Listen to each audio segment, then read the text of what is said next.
Okay, so let's do this again. Element.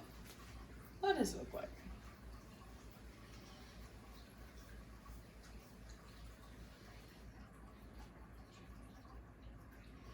How about a compound? What does it look like?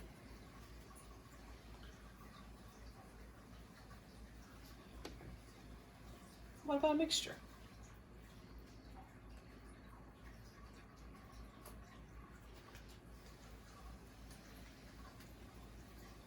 Homogeneous?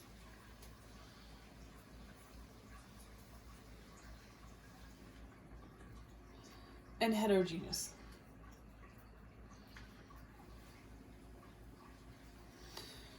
So matter is made up of two main branches, pure substances and mixtures. Okay? Mixtures can be divided into homogeneous, heterogeneous. Okay? Homogeneous means it looks the same throughout. You can't discern a difference. Right? Mayonnaise looks the same throughout.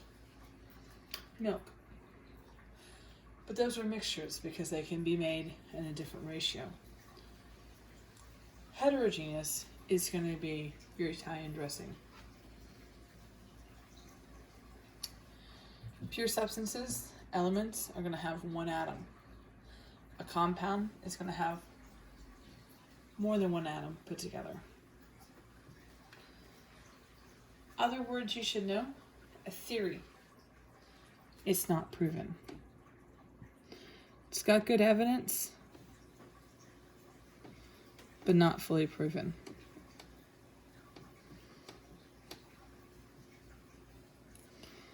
Okay, a law works every time.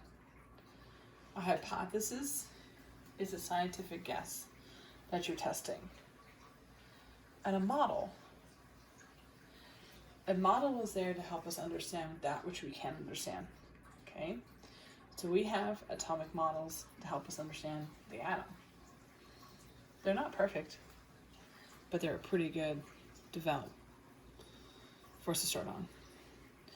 Note all science, if it is to be confirmed and accepted, must be peer reviewed.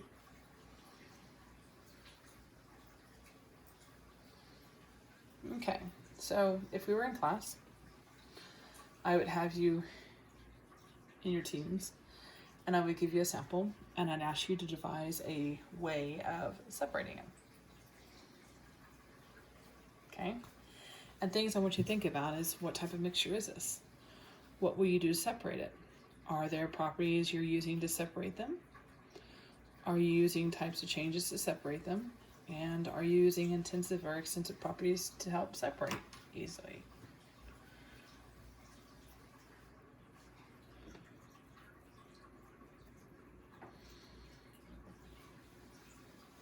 And so just some things to think about. So you can even do this at home. You can grab some things, put together so you separate it.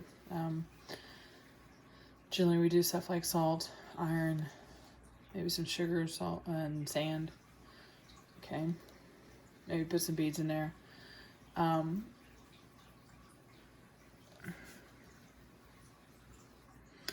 most kids are pretty good at figuring out ways to separate them. Right? You end up using those properties to help you do it. And as always, I always want you to think about, well, if you had to do it again, what would you do to make it easier? Would there be some tools you use to make it easier? All right. We're going to talk about some guys, some fellas who helped chemistry along. So, history of chemistry, we'll start with Antoine Lavoisier. He is the father of modern chemistry. He debunked phlogiston theory. He actually identified some elements that went on the periodic table. Law of conservation. He's the first one who came up with closed experiments and gave us stoichiometry. And he did actually die in the guillotine. He lost his head during the French Revolution.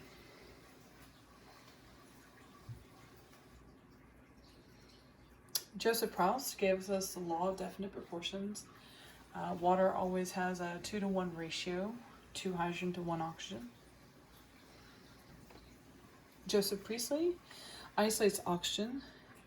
He also, which is considered to be defluoxinated air. Floxine theory basically was used to explain anything that we couldn't discern for ourselves.